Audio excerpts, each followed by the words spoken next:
Assalamualaikum warahmatullahi wabarakatuh. Perkenalkan, nama saya Nur Wahida, NIM H0219019 nomor urut 8. Mata kuliah struktur aljabar. Baiklah, pada video kali ini saya akan membahas pembuktian teorema pada suatu grup. Nah, jadi teorema yang pertama yaitu teorema 2.14. Suatu semigrup G disebut grup jika memenuhi dua sifat. Yang pertama adalah ada E elemen G sehingga E kali A sama dengan A untuk semua A elemen G. Nah, pada pembelajaran sebelumnya kita sudah mengetahui bahwa E di sini adalah identitas dan A adalah suatu unsur. Nah, ketika suatu unsur dikalikan dengan identitas akan menghasilkan unsur itu sendiri. Nah, sifat yang kedua, untuk semua A elemen G ada A inverse G sehingga A inverse dikali A sama dengan E.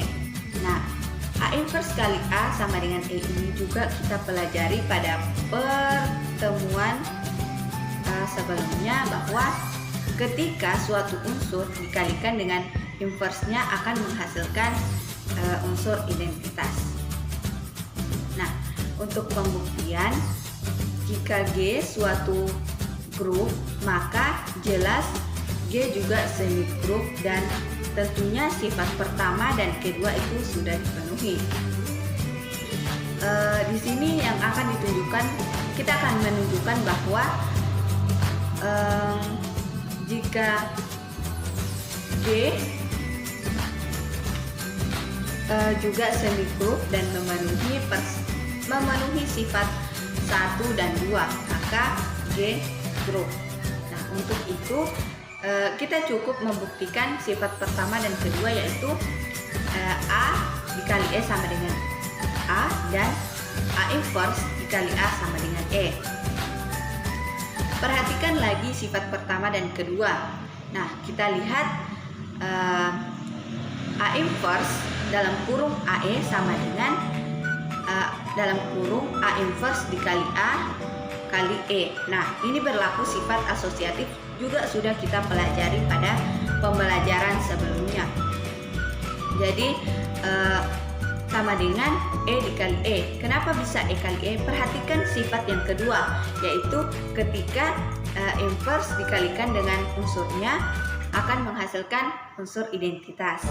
Nah, sama dengan E. Kenapa bisa E? Perhatikan lagi sifat yang pertama, bahwa ketika suatu unsur dikalikan dengan identitas akan menghasilkan unsur itu sendiri.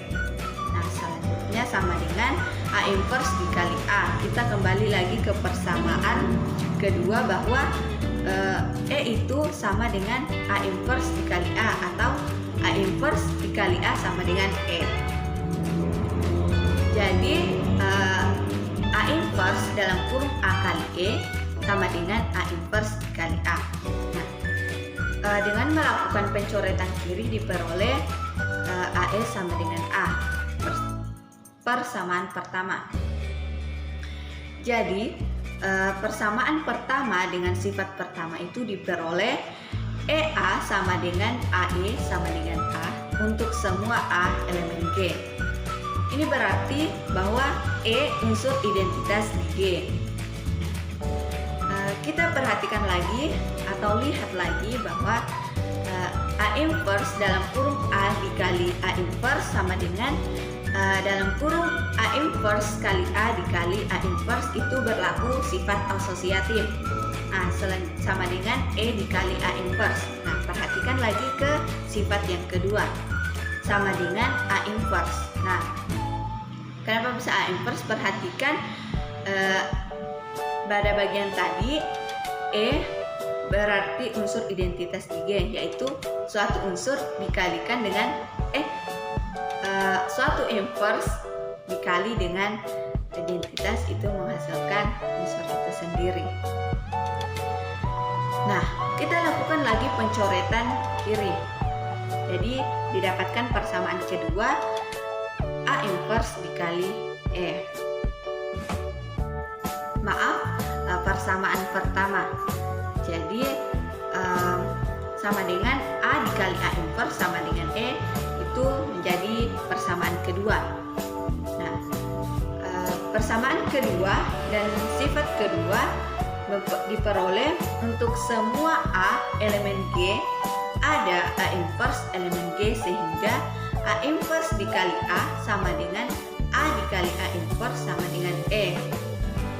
Ini berarti bahwa setiap anggota di G mempunyai inverse G. Nah, selanjutnya pembuktian teorema kedua, yaitu teorema 2.19. Inverse kiri dari suatu grup juga inverse. Nah, untuk pembuktiannya kita misalkan G grup dan E identitas di G. Nah, kita ambil sebarang A elemen G, misal A inverse elemen G inverse kiri dari A, jadi A dikali A inverse sama dengan E. Nah, kita tunjukkan bahwa A dikali A inverse sama dengan E.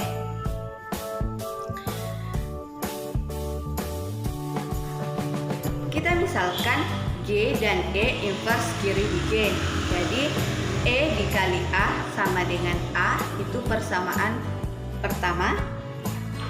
Karena setiap grup mempunyai inverse kiri, maka untuk A elemen G ada A inverse elemen G, sehingga A inverse dikali A sama dengan E, persamaan kedua.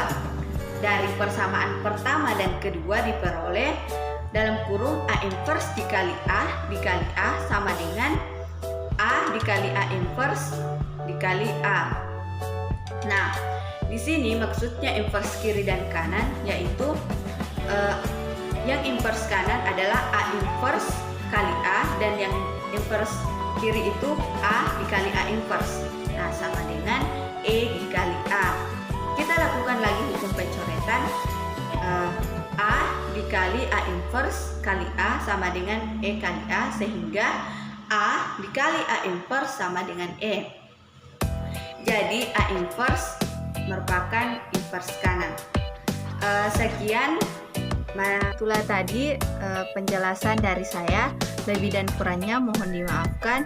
Dan untuk teman-teman jangan lupa like, subscribe, komen, dan share channel kami Pendidikan Matematika 2019B. Saya ucapkan terima kasih. Wassalamualaikum warahmatullahi wabarakatuh. Bye bye. Kapan-kapan lagi.